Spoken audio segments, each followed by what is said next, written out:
Hello, everybody, and welcome into another episode of the Couch GMs podcast. It is Tuesday, September 6th, 2022, also known as Kickoff Week.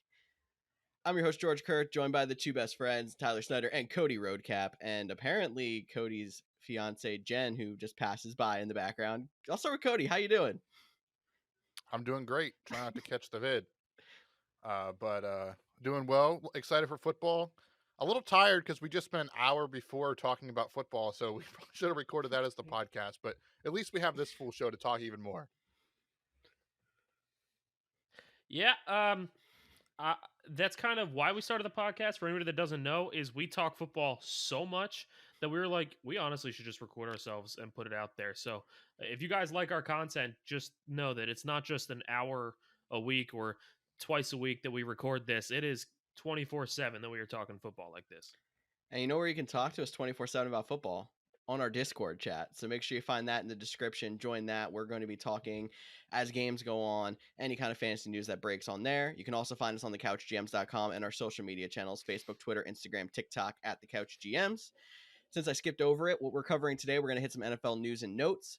We're going to talk about some last minute ads. Maybe you have some guys on your roster that you don't want anymore. Maybe you're still doing a draft this week and you want some more late round flyers. It could work as that as well. And because there's a game on Thursday, we're going to be previewing Thursday Night Football as well. Don't get too excited here. But why don't we just jump right in here to NFL news? Starting off NFL news with some not so surprising news, with the Steelers finally have announced Mitch Trubisky as their starting quarterback. I feel like this is just as exciting as the Baker Mayfield quarterback announcement a few weeks back. Tyler, you're excited. Why are you so excited? Well, yeah. Isn't everybody excited to hear we get to watch some Mitch Trubisky? No one gets thrilled by that? Come on. I'm excited for one reason and one reason only. If he leads the Steelers to the playoffs, it's going to feel so good watching the Bears fans be so mad at their decision to move on from him for Justin Fields. I mean, yeah, especially after Trubisky started the season undefeated, and they're like, yeah, you're not good enough, man. Sorry. Undefeated? Get out of here. They benched him. I mean, he got benched for Nick Foles, which if there's going to be a backup that has some magic, it's Nick Foles. I'm not saying that Nick Foles is a good quarterback, but as a backup, I mean, you're asking for good luck there. But anyway, there's not really too much to report on in news with this. We've already been going forward as assuming that the Steelers starting quarterback was Mitch Trubisky. We had all of their players valued as such. So this is just finally that lock in that week one is going to be Mitch Trubisky. On the Jets side, hang on, George, quarterback. Real quick. Oh, go ahead. Well, let's set the over-under. What are we saying until Kenny Pickett takes over? And then we need everyone to comment over or under down below or tweet at us, whatever. But what are we setting the official over-under as? After week 4. Yeah, so after 4.5, technically? 4.5? Okay. So we're going to set it 4.5. All right, okay. I can live with that. 4.5. All right, we going to do our over-unders here, or are we going to just wait to see what the fans say? We'll send it, whatever. Send it. I'm going to go over 4. Okay. I'll go over 4 as well. Okay, well, I was going to go over to 4, so maybe we should adjust this for the fans. All right, we're going to go 6? All right, we'll put at 6. Over under 6 games. We'll go 6.5, so after week 6. Oh, after week 6, so 6.5? Mm-hmm. I'll say under. I'll still go over. Yeah, 6 is a better over-under. Yeah, I'll still go over. I think Kenny Pickens... Kenny Pickens. I got George Pickens and Kenny Pickett mixed up. They're both on the same team. It's going to get real confusing. The Pickett to Pickens. That's going to be fun to say. I think Kenny Pickett is a great quarterback. I think he is going to take over at some point, but it honestly might not even be this year. I think they might just wait, let him get a year under his belt before taking over. I know we usually like to see rookies step in right away and try to get some work under their belt, but we've seen plenty of quarterbacks step in their rookie season, struggle because they weren't ready yet, and it kind of hampers their whole career.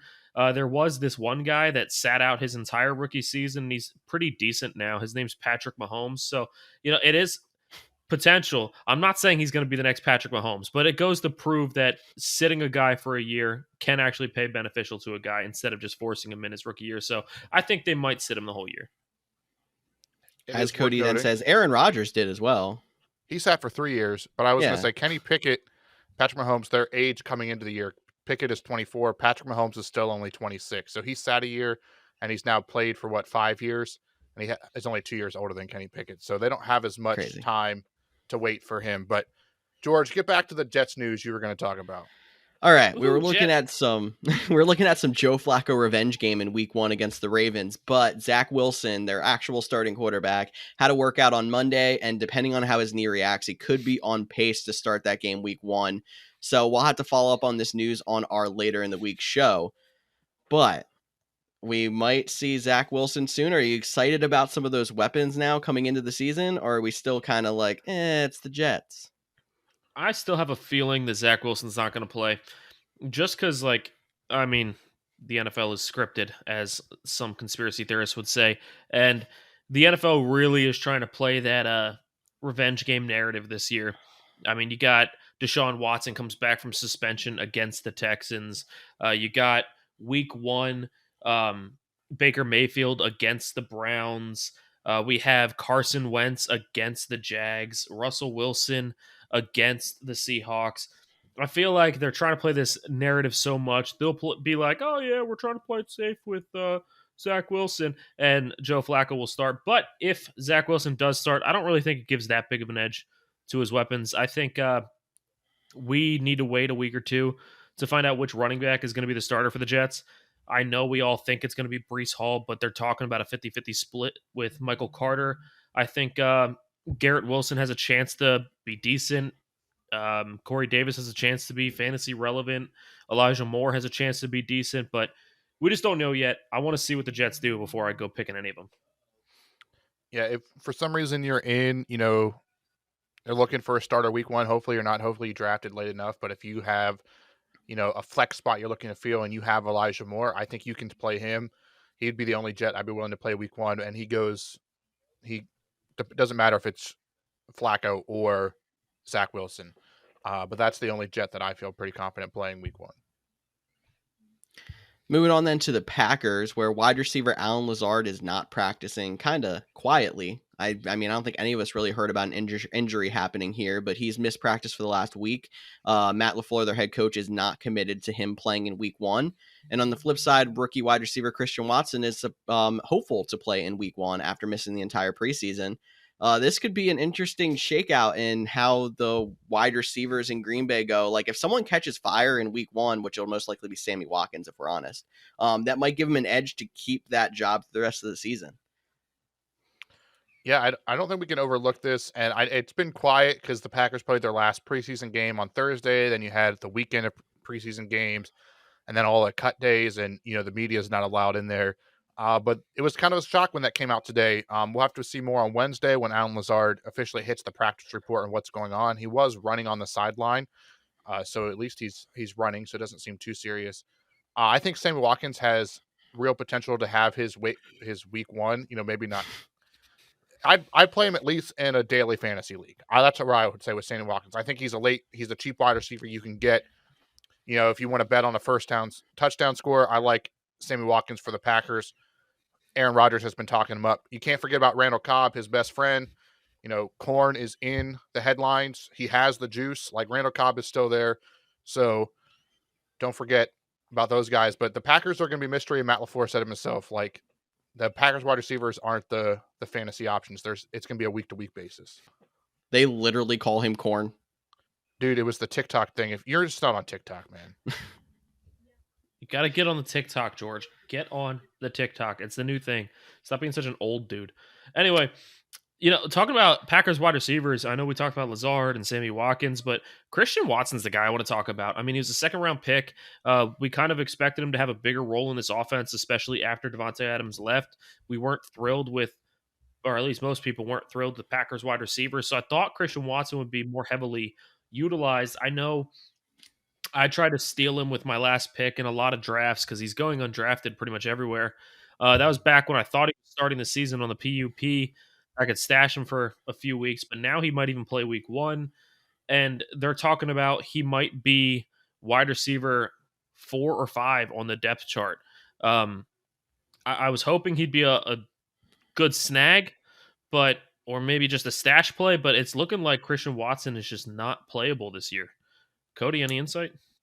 Yeah, I think one of the reasons, he's working his way back from injury is one of the reasons he didn't play all preseason. But I think they might even hold him out week 1 just because he hasn't had the time on the field to get everything down. He's picking up the playbook incredibly fast, according to everyone. That's why they're hoping he's going to play. But they're not going to put him out there as a liability. So I do think Christian Watson isn't worth owning at the moment. With that said, how fast he's picking up, his athleticism, him being a high-value draft pick, he's starting to, build a reputation with Rodgers. He might be a waiver wire we're looking at middle of the season. I mean, so if you have the roster spots and you want to hold on to him, or you're in a super deep league and there's not a guy you want to cut now, but we're going to talk about some last minute ads later that might be worth adding in the short term over Christian Watson. Yes, we will, but we do have a couple other little roster moves to hit that are probably not super fantasy relevant, but you never know. The Cowboys signed former Eagles offensive tackle Jason Peters. Marlon Mack was officially cut from the Texans practice squad, so he is now no longer a threat to even be brought up on the practice squad to be active for game days. Tight end Richard Rodgers signed to the Chargers practice squad, and the Giants cut tackle machine linebacker Blake Martinez. Anything to add in here, guys, or should we move on? I think Blake Martinez is an interesting cut, personally. But I have one quick question before we move on. I know these all seem like small moves, but we were talking about the last week's show. We were talking about how we don't like Zeke at all because of the injuries to the offensive line. Cody, you were the one that said it with Jason Peters signing to the Cowboys roster. Yes, he's 40 years old, but he's still proven that he is a solid option when healthy. Does this help you give even just a little bit of value to Zeke, or you still avoiding him? I think, if you drafted Zeke, you're going to play Zeke. We're at that point now that if you took him, you're going to play him, and you do like the signing for Jason Peters. Like you said, he's 40 though. He's struggled to stay healthy since all last year in Chicago. Before that, the last couple of years in Philadelphia. So they might get 4 games out of him. I mean, if he can take the Cowboys to the Super Bowl, though, like all them Eagles fans are going to love that. And you did pick the Cowboys to win it. That was before the Jason Peters signing. So this only bolsters your case. But I think Zeke you just have to manage expectations. This isn't Zeke from 5 years ago. This is Zeke now, like you're hoping for, an RB2 that can finish inside the top 12 on a couple weeks this season. Exactly. He was a big downer in recent seasons because you were expecting first round value out of him. Now that we're getting him in round 3, round 4, you're just hoping for that RB2, like you said. So manage expectations on the name Ezekiel Elliott, but I think it is a good signing for the Cowboys offensive line. But I still think there's some guys we have to talk about that are be some last minute ads. So why don't we jump right in? Before we jump into the next segment, I have to tell you that support for the Couch GMs podcast is brought to you by Manscaped, who is the best in men's below-the-waist grooming. Manscaped offers precision-engineered tools for your family jewels. Manscaped recently launched the ultimate men's hygiene bundle, the Performance Package. Join over 5 million men worldwide who trust Manscaped with the exclusive offer to you, 20% off and free worldwide shipping with the code CouchGMs. That's COUCHGMS at manscaped.com. Manscaped did send each of us Performance Package 4.0 to try out, and all I can say is, wow. I had high expectations coming in, and they still blew them away. I've been trying many things to stay cleaned up down there, but this is by far the easiest, smoothest, and most pain-free. It is really a game changer. Each Performance Package comes with a Lawnmower 4.0 trimmer, Weed Whacker ear and nose hair trimmer, Crop Preserver ball deodorant, Crop Reviver toner, Performance boxer briefs, and a travel bag to hold all your goodies. The star of the show, of course, the Lawnmower 4.0. This trimmer has completely changed my grooming routine. It has cut my grooming time in half, and all while reducing irritation, nicks, snags, and tugs, thanks to Manscaped's advanced skin-safe technology. And if that isn't enough to make you want one, the Lawnmower 4.0 is also waterproof, so no more mess on the bathroom floor. The Performance Package also includes the Weed Whacker, an ear and nose hair trimmer that also includes Manscaped's proprietary skin-safe technology for a smooth and comfortable trim. The Crop Preserver below-the-waist deodorant and Crop Reviver below-the-waist toner are 2 products that I didn't even know I needed, but now I can't live without after seeing how they reduce irritation after trimming and chafing from everyday activity. And they even throw in 2 free gifts, Manscaped's boxers and the shed, the travel bag to carry all of your goodies anywhere you go. It's time to take care of yourself. So go to manscaped.com and get 20% off and free shipping with the code Couch GMs. Again, that's COUCHGMS. That's 20% off with free shipping at manscaped.com and use the code Couch GMs. Unlock your confidence and always use the right tools for the job with Manscaped. Now back to the show.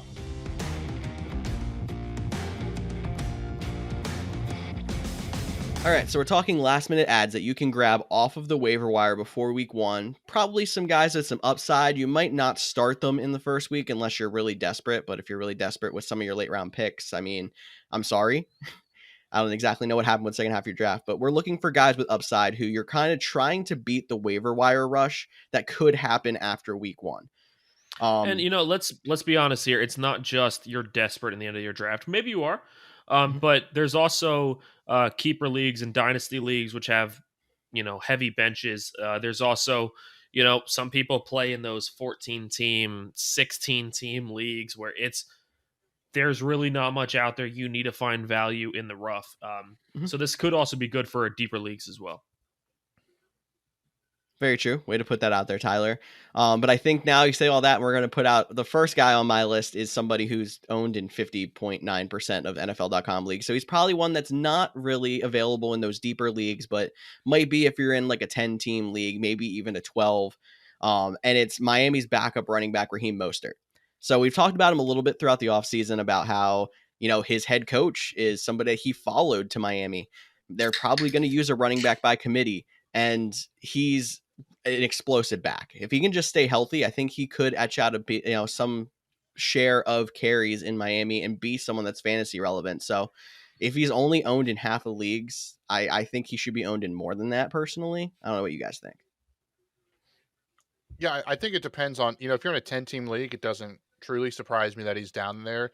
Now, I will say, I think Chase Edmonds, the guy that they paid pretty quick in free agency, is the guy that intrigues me the most in that Miami offense. He has a little bit of speed to him. He has a little bit of power to him. He has a little bit of receiving. He doesn't do any of those great, but he does all 3 of those things well. So I do like Chase Edmonds there. So Raheem Mostert's just going to be that change of pace, big play guy. But again, we're talking, even if you think daily fantasy, I know this isn't really the point of this episode, but he's a guy that can take 1 carry for 70 yards. So he is a guy that needs limited carries to get big fantasy output. So guys like that can always be worth on your roster. Manage your position well, but there's some names lower on this list that I think I would target over Raheem Mostert just because of where I am with Chase Edmonds. Yeah, and I will say that if you're, there's 2 types of strategies when it comes to bye weeks. You could either be balanced when you draft your team and have, everybody has a different bye week, so you're only missing 1 player a week. Or you could have the strategy where you draft everybody to have pretty much the exact same bye week and then just forfeit that week but win all the others. Well, instead of forfeiting that week, if you have to get one of the guys on this list, Raheem Mostert, you could do a lot worse. Yes, he's a backup, but if your entire team's on bye and you need to throw somebody in there, Raheem Mostert, like Cody said, is that big play guy. He's the guy that only needs 1 carry to break a 50-yard touchdown. So I think that Raheem Mostert is a solid option to target maybe later in the season, or if there's any injuries to, Chase Edmonds or one of the other guys in that backfield, maybe he becomes a little more enticing, especially since he did look really good in that final preseason game. So he's definitely got his legs under him. But yeah, let's go ahead and move on to some of these other names that are on the list. Cody, I want to let you talk about this next guy. Someone that you've been targeting a lot, I've noticed. Yeah, I think it's worth mentioning. I'm surprised you didn't want to take him since he plays for your favorite team. But that is wide receiver Josh Palmer, wide receiver 3 for the Chargers. He's only owned in 2.5% of leagues on NFL.com. So he's not even a guy you have to rush out. But if you had Marlon Mack and you just need a roster spot, Josh Palmer is a guy that I'm interested in. We expect the Chargers to be a juggernaut of an offense. Yes, he's wide receiver 3, so he might not be the consistency, but Mike Williams has had his injury past. Keenan Allen has had his injury past. I mean, they both stayed pretty healthy last year. Keenan Allen has stayed pretty healthy the last couple of years. But Josh Palmer is a second-year player. So these are the types of guys, when you're doing these last-minute ads, that you have your starters in place. So you're trying to get ahead of figuring out when or where these guys might take a big jump. So Josh Palmer for me is a guy that I really do like coming out of the Chargers. Instant starter if one of the top 2 guys go down, but they're in an offense big enough that if you need a guy in a spot start, he can be a flex option. He is also a big play threat, so he can take it deep. Jalen Guyton had some flexible ability. Jalen Guyton's still there, but Josh Palmer has superseded him on the depth chart. So I think he's a good value, and he's a guy that you could add late. And it's also worth noting, too, if depending on your league settings and when players lock, some leagues, once the game locks, whether they're in your starting lineup or on the bench, they're locked. Other leagues, if they're on the bench, even though the game's already played, you can drop them and pick up someone else. So maybe you get one of these guys for the 1 o'clock game, and then they do nothing. Then you go around and pick up a Josh Palmer who's playing at the 4 o'clock window. That way you've gotten your hands on 2 guys, and now you've gotten ahead of the waivers multiple times and getting ahead of your other league mates. That's something that I will admit you two both do to perfection, and it makes it hard trying to work a waiver wire with a league and with you two in a league. But it's smart. You got to work around your league settings, and make the best team out of it, and that includes adjusting your bench. You can't be too loose with dropping people off of your bench, but at the same time, if there's somebody who's just a borderline guy that doesn't seem to be performing, don't be afraid to drop them. Make moves, try to get the best players off of free agency, even if it's before that waiver wire rush. But I will say about Josh Palmer before we move on, we talk about this with the Bills all the time. You want to get pieces of good offenses, even if they're kind of far down the depth chart. And we expect the Chargers to be a very high-powered offense, yet we're not talking about the wide receiver 3 in that offense, similar to how we're talking the wide receiver 4 in Buffalo, which is actually somebody I just saw Tyler add to our list. So I can use that as a transition to go right into Isaiah McKenzie. What do you have to say, Tyler? Yeah, Isaiah McKenzie, it's the same exact boat. You're talking about a high-powered offense that gets a lot of points, a lot of yards, and the number 3 receiver isn't getting targeted. And that's Isaiah McKenzie. He's only 32% owned in NFL.com leagues. Last year, Cole Beasley and Emmanuel Sanders, both of them well past their prime, combined for over 1,200 yards and 5 touchdowns.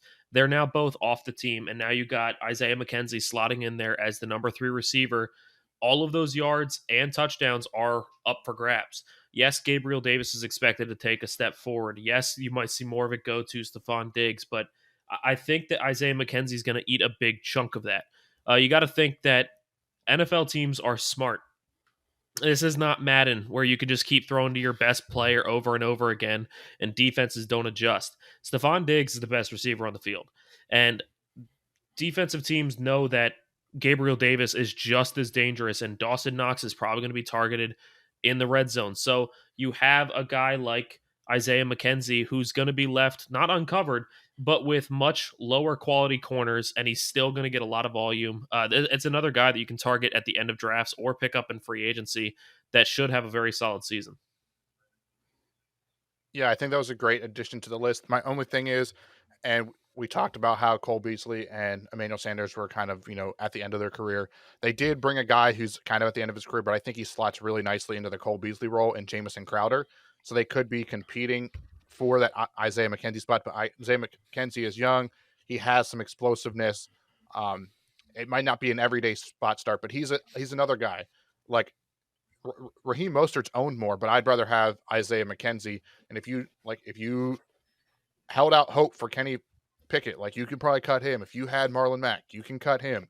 If you had some other guys that you right on the fringe, go get pieces of big offenses or true number 2 running backs that are going to be second in the depth chart for this moment. You don't need those young rookies in a redraft league. If you're in a keeper, it's a little bit different because you might want to hold on to those guys for the following year of where you drafted them. But Isaiah McKenzie, Josh Palmer, second-year players ready to break out.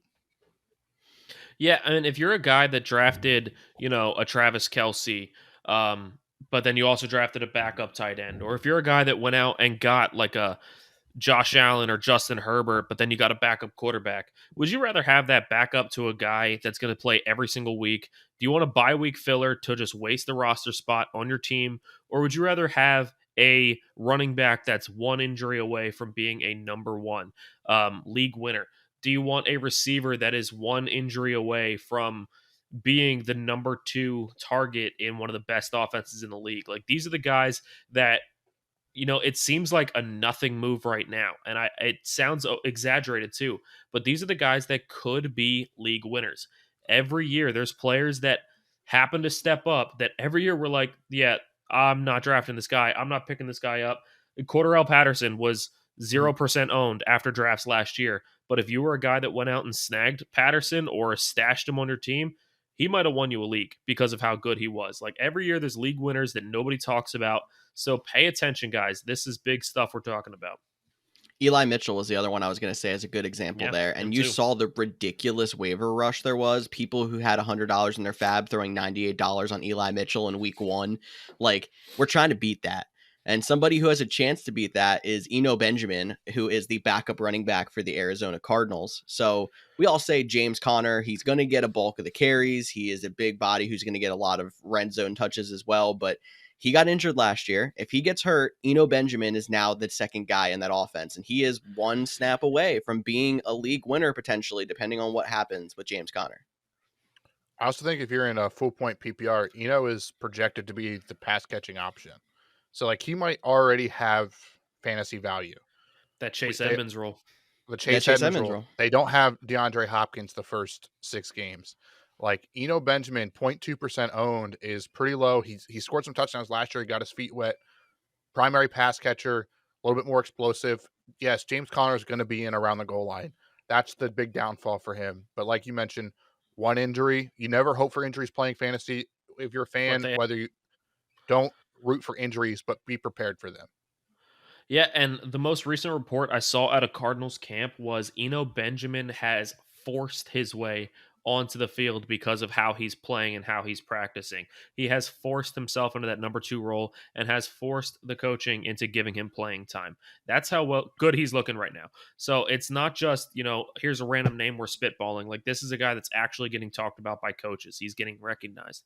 And anytime a coach starts recognizing a player, they're going to get some playing time. Exactly. Because the coaches don't care about your fantasy team. Yeah, we're all drafting James Conner as hope he's going to be a bell cow, but he's not going to be. And it depends on how much Eno Benjamin's going to get on the field, if he's going to have value with Conner. But it's very possible. It's definitely worth having that rather than your backup quarterback or your backup tight end like we were talking about. Another guy who I think is a very interesting situation because he was a late signing in camp is Baltimore wide receiver Demarcus Robinson. If you haven't heard that name before, he used to play for the Kansas City Chiefs, part of those like number 3 wide receivers that always had those flashes, kind of like the Byron Pringle kind of guy, but never really panned out in the long term. But now he's going onto a team that has so many vacated wide receiver targets from last year. He's got talent. He blew up in his 3rd preseason game, so he's still got the explosiveness that he had when he was in Kansas City. Good little sleeper pick here if you're somebody that's a little like, thin at the wide receiver position after your draft and just want to take a stab at somebody. Yeah, I mean, I like the Demarcus Robinson, but I'll give you 2 names from Baltimore I like even better. Okay. I think because he is a late addition, we've seen it before. Isaiah Likely, I know you guys were on this board well before I am, but it's come out now that he's projected to be the number 3 pass catching option behind Bateman and Andrews. So that's interesting. They could be going for that 2 tight end set back when the Patriots used to do that, a little bit more easier throws for Lamar. So Isaiah Likely is a name to watch. He's a little bit more owned because a lot of people were excited for him on the preseason. And then Kenyon Drake. I know we talked about a little bit last week. J.K. Dobbins just doesn't look like himself at this point. And they brought in Kenyon Drake after he was cut from the Raiders. Ironically, Demarcus Robinson was also cut from the Raiders. So they're just picking up all the Raiders leftovers, I guess you can say. But Kenyon Drake, he could even fill in for a spot start in week 1. He's only owned in 2.4%. So until we get some clarity on J.K. Dobbins, until he seems like he's fully back, it's a significant injury. Like going out and getting a guy in a run-first offense, I think he's at least worth the roster spot. Yeah, guys, and I'd like to explain our strategy a little bit more that we were talking about earlier, just to give you a big in-depth look here. So what we were talking about was most leagues, you can drop anybody on your bench at any time, even if they've already played, and pick up anybody who hasn't started yet. You can really use that strategy to your advantage. People in your league are going to call you a tryhard. If you have an ads limit per week, first of all, tell your commissioner to get rid of it. Second of all, maybe don't do this strategy. But if you don't have an ads limit and you don't care what your league mates think of you, the Ravens play at 1 o'clock. You can pick up Isaiah Likely. You can pick up Demarcus Robinson and stash them on your bench. And then at 3:45, right before the 4 o'clock games start, if those guys aren't doing anything for you, they're not getting used, you drop them, pick up somebody that plays in that 4 o'clock game. If they are getting used heavily, boom, you already have one of the top waiver targets for next week on your team before waivers even hit. Now, the 4 o'clock games roll around. Same thing. Pick somebody up for the 4 o'clock games that might play. Usually, I like to target the backup running back to a big running back. Last year, I did pick up Chuba Hubbard. The game Christian McCaffrey got hurt the first time before it started, and that ended up being one of the biggest moves of the year for me. That's the kind of thing you can do. 4 o'clock games. We have the Giants are playing. You have Saquon Barkley playing.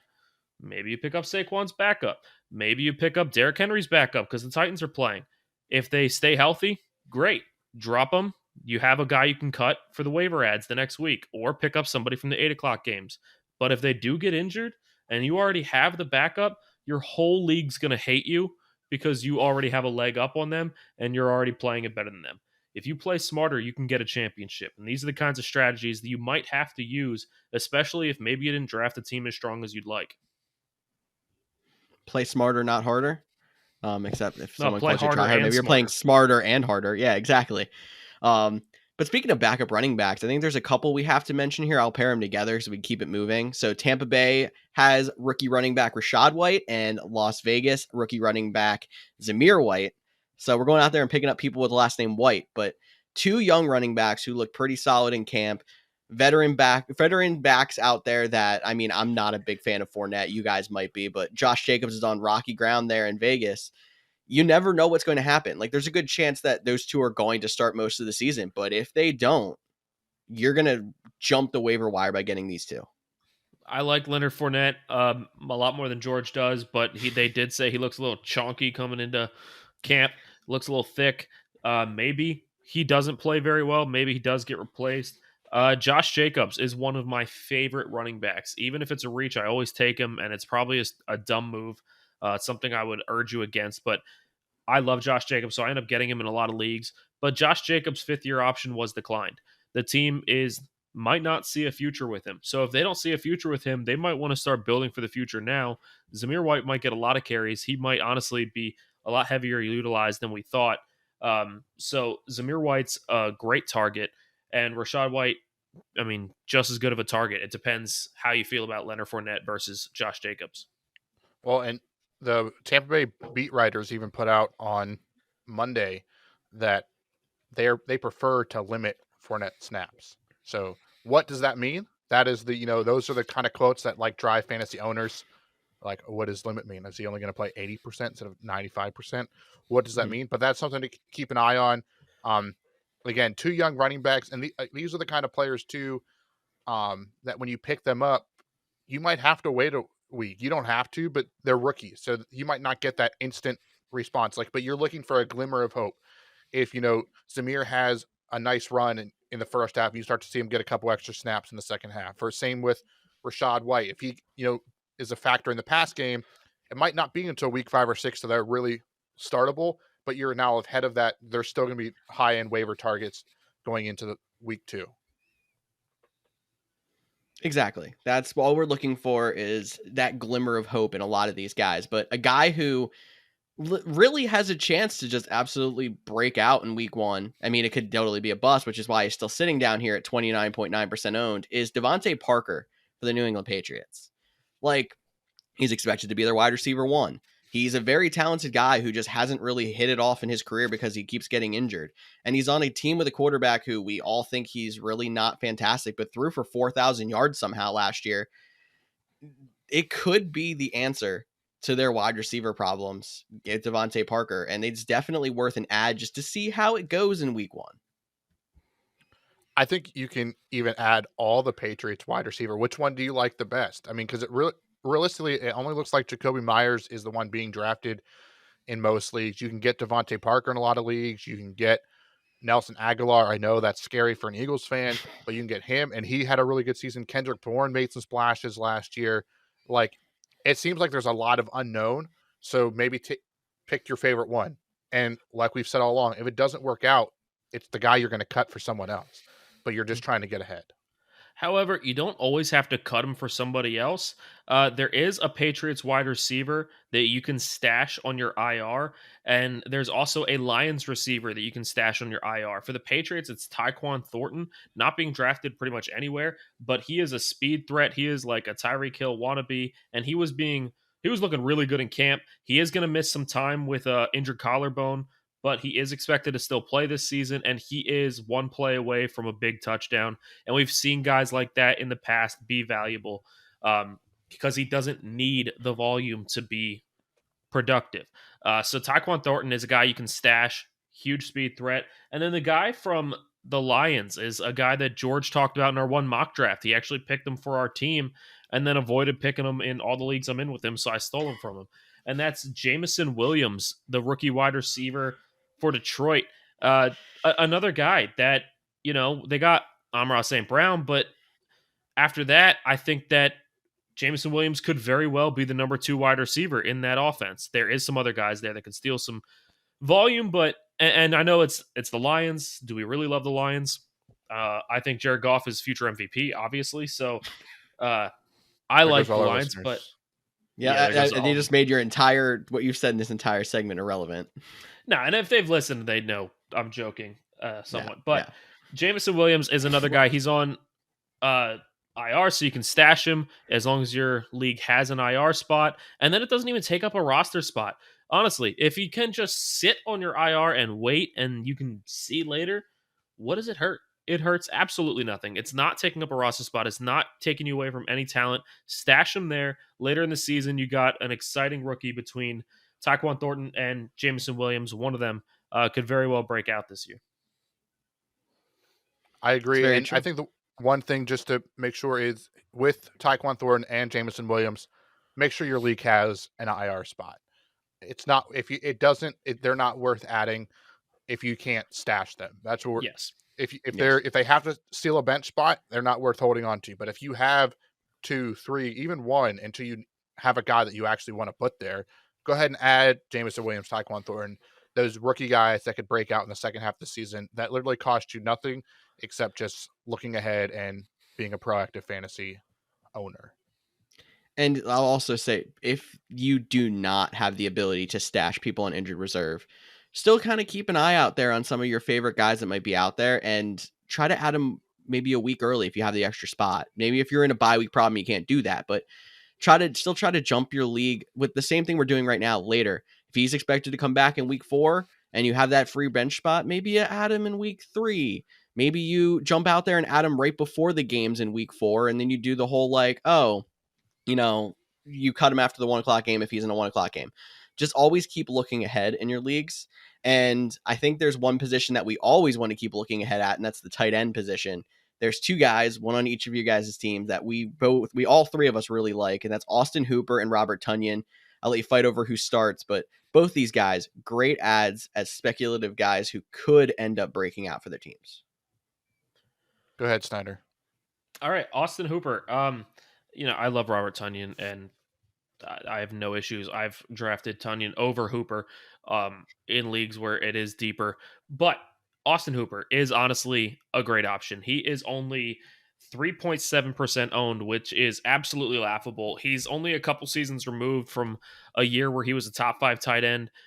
He is on a team that doesn't have a lot of pass catching options, just like Robert Tonyan is. But right now, Treylon Burks is currently listed as a backup receiver. I know there's a lot of talks about Treylon Burks because he's the exciting rookie. He's a backup receiver to Nick Westbrook-Ikhine. If you're wondering who I just said, exactly, that is why Austin Hooper is valuable. You got Bobby If they were listening to us last year, he was relevant for like a week and a half. Hey, Nick Westbrook-Ikhine is a deep sleeper too, but nobody will talk about it. He's a starting receiver. But anyway, Ikhine is a starting receiver opposite of Robert Woods. Woods is potentially a good red zone threat, but I think Austin Hooper is the bigger red zone threat. Tannehill loves to throw to the tight ends in the red zone. He either throws to the tight ends or runs it in himself. A lot of times we think it's going to be Henry, but Henry's usually breaking long ones for the touchdowns. So Hooper is going to have a lot of targets in the red zone. He's probably going to have a lot of targets throughout the field because they don't have the pass catching options. Hooper is going to be heavily utilized, and the tight end position is way too weak to have him only 3.7% owned. If you're a guy that took, maybe a tight end with an injury history, or maybe you just waited and took tight end really late and you're not thrilled with the guy you got, Austin Hooper is a great snag as a backup tight end who could very well be your starter by the end of the season.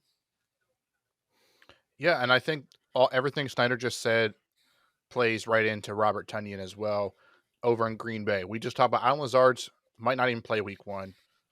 Who is Aaron Rodgers going to trust? He's coming off of an injury. He's going to start week 1. But if you look back in 2020, he had 11 touchdowns. He had 60 targets. That was with Davante Adams there. Davante Adams isn't going there. We talked about with the Bills guys. There's a lot of targets, a lot of receptions, a lot of yardage up for grabs.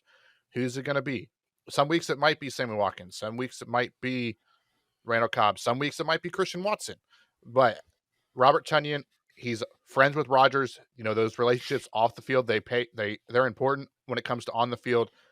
It's a reliable guy. He has an over 88% catch percentage. Rodgers likes to target him. He catches a lot of balls. He should be a good ad. And honestly, after you pass those, there's the top 3, then there's the other 6. I don't know why my hand is so far out here, like I'm pointing to something. That's how far out there it is getting a good tight end these right days. now that you're past the 6, like what is the difference really between Robert Tonyan and Cole Kmet, or Robert Tonyan and even TJ Hawkinson?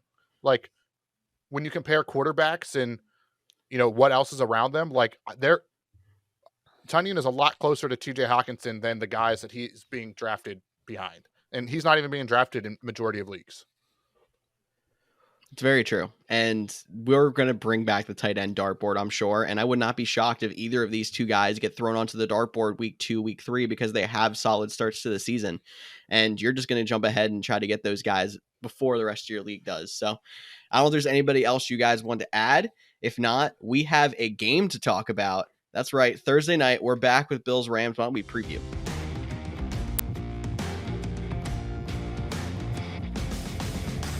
So like I said, Buffalo Bills, Los Angeles Rams.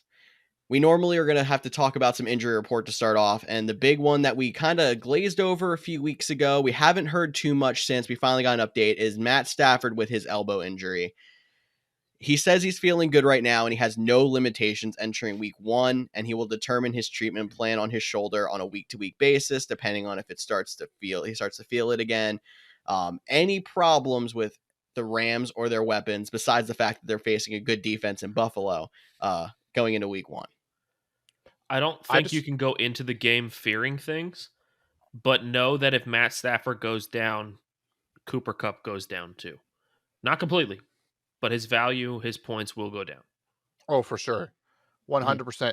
I'm also no doctor, but I'm very confused by the my elbow has no limitations, but I'm going to get my shoulder treatment on week-to-week basis. I didn't understand that part of the quote. To me, they're different parts of their body. But again, no doctor.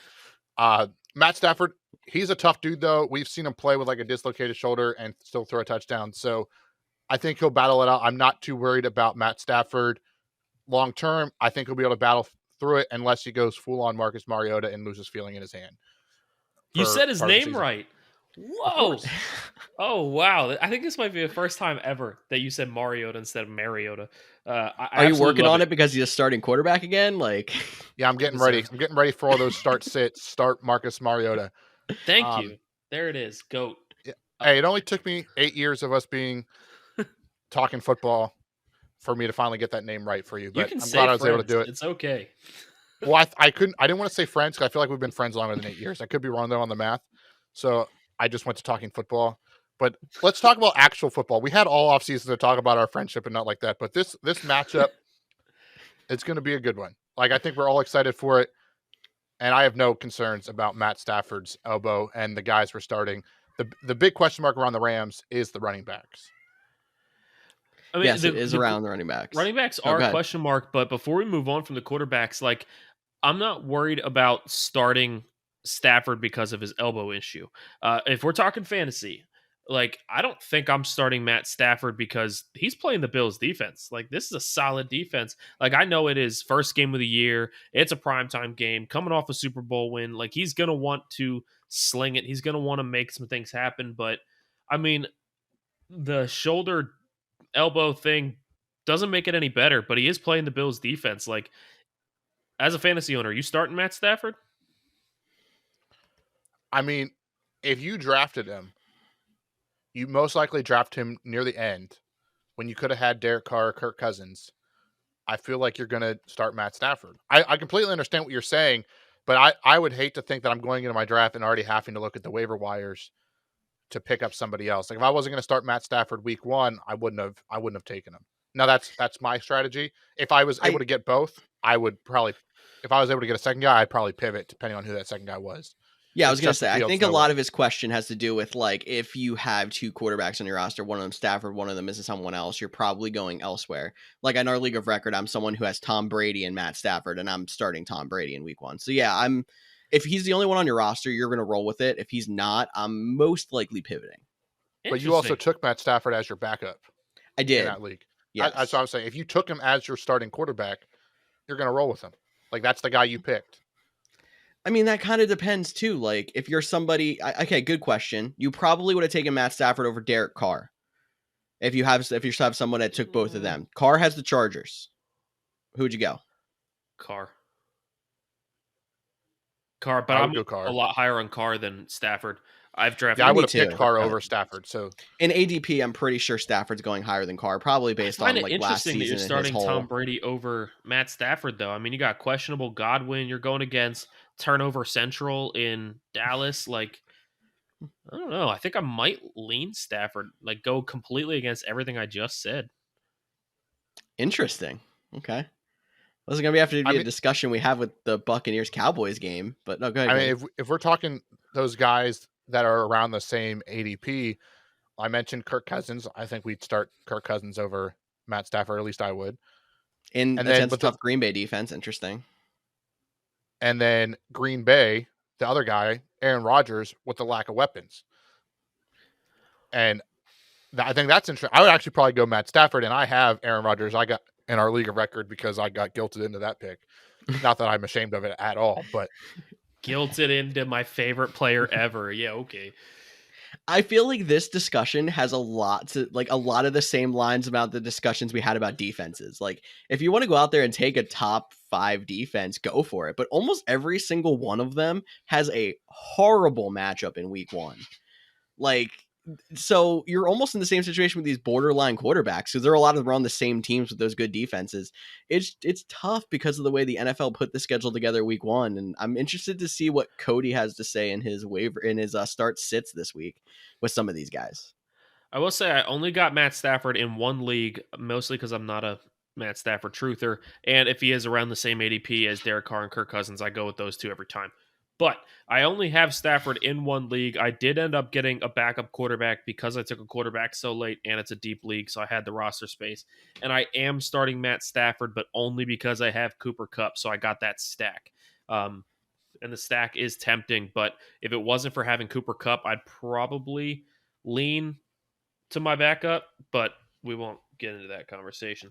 All right. Anyway. Real quick, before we move on from this quarterback conversation, just in case there are some listeners out there worried about Matt Stafford, I'm going to give you 3 names that are readily available in most leagues that you can pick up and start if you need a quarterback. If you like Matt Stafford, but just not this week.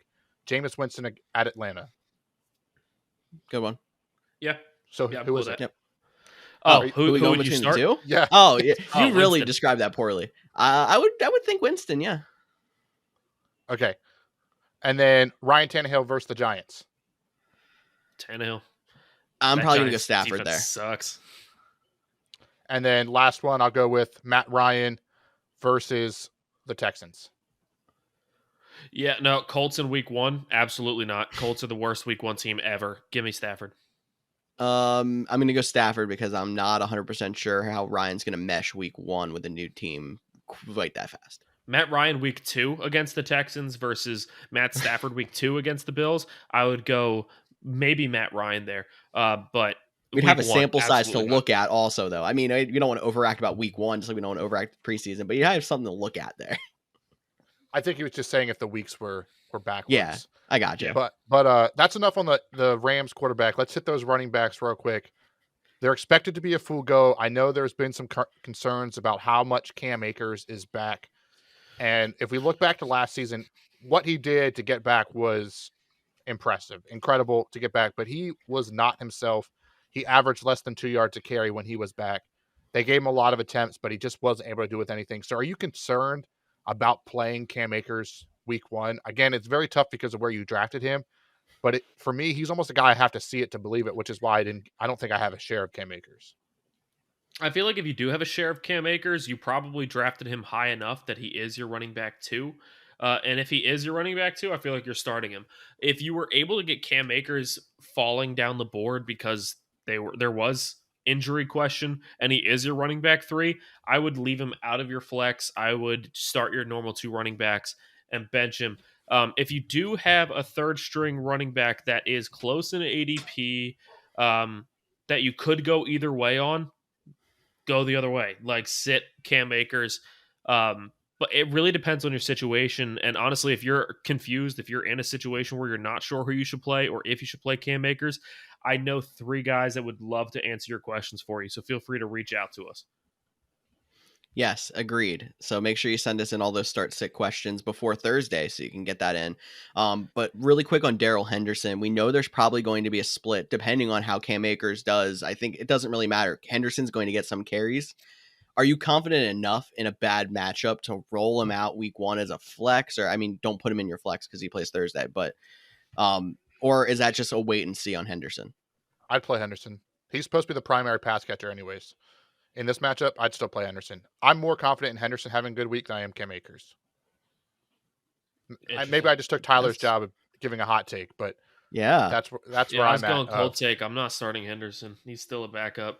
I wouldn't start Tony Pollard, and I feel like Tony Pollard's the best backup in the league that'll still get points. I'm not, or maybe Kareem Hunt is, but I'm not starting Kareem Hunt either. I've never been a fan of starting the backup, even if he is the pass catcher, unless you really have to.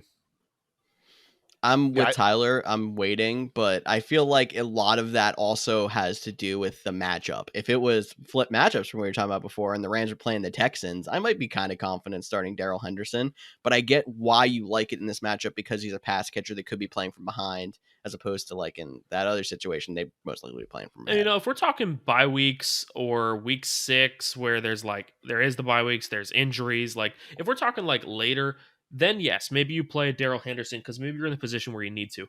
But in week 1, I would really like to think that you drafted your team to be able to start 2 running backs better than Darrell Henderson. I'd like to think. Maybe you're in a really deep league. Yeah, there is flex, but again, it's so deep at wide receiver this year. Like I have some bench wide receivers that I'm dying that I can't start on my team in a lot of leagues. So I feel like there's got to be certain guys that are better than Darrell Henderson. If you are in a position where you do have to start him, I'd love to know how you drafted and see your team. But again, let us know. But you know, we've talked running backs, we've talked quarterback. Let's talk some wide receivers here, guys. Obviously, if you have Cooper Kupp, you're starting him. Obviously, if you have Stephon Diggs, you're starting him. There's no questions there. There is some backup wide receivers, and I'm actually going to make you guys set my league of record team for me right now. I'm going to use the podcast to my advantage. I got 4 wide receivers. One of them's a Rams wide receiver, and I want to know which 2 you would start. You ready? Ready. Yeah, let's hear it. Cortland Sutton against Seattle. Darnell Mooney against the Niners. Brandon Ayuk against Chicago. And Allen Robinson against Buffalo. Pick 2. Robinson and Sutton. Definitely Sutton. I'm between Robinson and Mooney. Tre'Davious White's still on PUP. Like that's a great point. Let's not forget, like this Rams is still a really good team. They're at home, coming on the Super Bowl win. Like Buffalo has to go all the way to LA, first game of the season. Like it's not going to be their prime defense, and their all-pro corner is still on PUP. Cody convinced me. I'll lean Robinson with him. I was leaning Robinson anyway, not because I really think he's that much better than everybody else, but because it's the first football game of the season, I don't have any Bills or Rams shares anywhere because of how high they went. So this is my only Ram I can start, and I don't want to watch the first game of the season without a single fantasy player. So I was going to start. What a great expert opinion you got there. Man, you got to remember the biggest expert opinion I got right here. We all want to win, obviously. Yes. But try to remember, fantasy still is about having fun.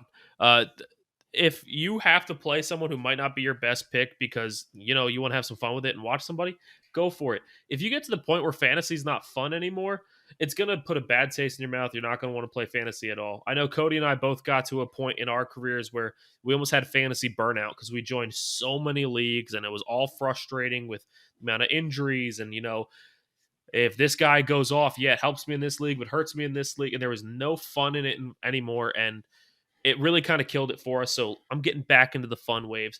This is my TED Talk for today. Have fun with fantasy, honestly. All right. Now, two more quick questions we'll talk about the Bills. We spent a lot of time about the Rams. Any of their running backs, daily fantasy at all? No one? Okay. I didn't think so. I would, if you're somebody who went 0 running back and you really are desperate, Devin Singletary, I might rarely loosely consider, but probably not. No. Gotcha. Yeah. I mean, so let me ask you this. You went no running back strategy. Okay. And you have to make the decision on Devin Singletary week 1 or J.K. Dobbins, who you drafted to be your top running back, but he has the health concern. I mean, hopefully you know a little more by Thursday, but it's tough because it is a Thursday game. Right. As of now, I would actually probably go Singletary because I'm under the expectation that Dobbins is going to not play at all or play very little. Yeah. The answer is pick up Kenyon Drake, by the way. You could just pick up Kenyon Drake, but that's not the option you gave me. I mean, yeah, I know. Is J.K. Are you okay, Dobbins, Tyler? is J.K. Dobbins going to be running against a line of Aaron Donald, Deshaun Robinson? No, he plays the Jets. Leonard it's a great Floyd, matchup. Bobby Wagner. No, he's not. I already don't like the Bills running backs, and they're going to be going against that amazing defensive line. Nope, not touching them. I'll take J.K. Dobbins. I'll take the risk. And at least so he's adding Kenyon Drake. Kenyon Drake, gross. And a great matchup. He's a starter. All right, and then last question on this matchup, and then I'm going to get everyone's picks. I feel like we should pick the Thursday night games. A nice little wrinkle that we are going to add to the podcast. Okay. But any of these tight ends, are they any worth a dart throw? Dawson Knox was drafted pretty high, so I assume if you took him, you're probably playing him. But Higbee, if you were streaming tight ends or anything like that, only starting Knox. Okay, I'm on the same boat. Yep, Knox. Awesome. All right, boys. First game of the season. Who wins? George, you get to start. I'll put you on the spot. It's going to be a lot of celebration for the Rams. They're talking about that whole coming back first game after the Super Bowl. I love the Bills, but I'm going to go with the Rams. I think they're just going to be playing on a high this week. Give me the Bills. Oh, you're going with the Bills? I'm going to take the Rams. I think the new offensive coordinator / because Brian Daboll is no longer there, long trip, Von Miller might get too emotional going back there to really make an impact at the start of the game. 2.5 point line. That's a pretty interesting line though. Pretty close game, but I'll take the Bills in this one. Oh, I said the Rams. I'm already flipping. I said I was taking the Rams. This is how you know it's going to be a good game. You're struggling. Yeah, it's a very hard decision, but I'm taking the Rams. George is taking the Rams. Tyler is taking the Bills. And this has the potential to be game of the year as the very first game of the season. This is let's not underplay this. I know we're just talking hey, it's finally kickoff. This is a good game. I know it's week 1, so they might be a little rusty, but Bills, Rams, this is 2 teams that we could consider Super Bowl. This could be a Super Bowl preview right now. It's good of a matchup. It's a great way to kick it off. Excited for all the Thursday night matchups. They're pretty good. Week 2 has Chiefs, Chargers, but we'll talk about that one. And we'll talk about the rest of the games when we're back later this week. But as always, thanks for listening. Yeah, guys. And, we mentioned a lot of guys you could pick up. If you're curious which one you should pick up, you're a little unsure, reach out to us. If you don't know who to start in week 1, we are the perfect guys to ask. You got 3 great minds, plenty of championships among us combined. We are the guys to reach out to. We're the guys to ask. And honestly, this podcast is more fun for us and more fun for you when you get involved. Yes, it is, Tyler, and thank you all one more time for listening into the Couch GMs podcast. For Tyler Snyder and Cody Roadcap, I'm George Kerth, and we'll see you all later this week. Boom!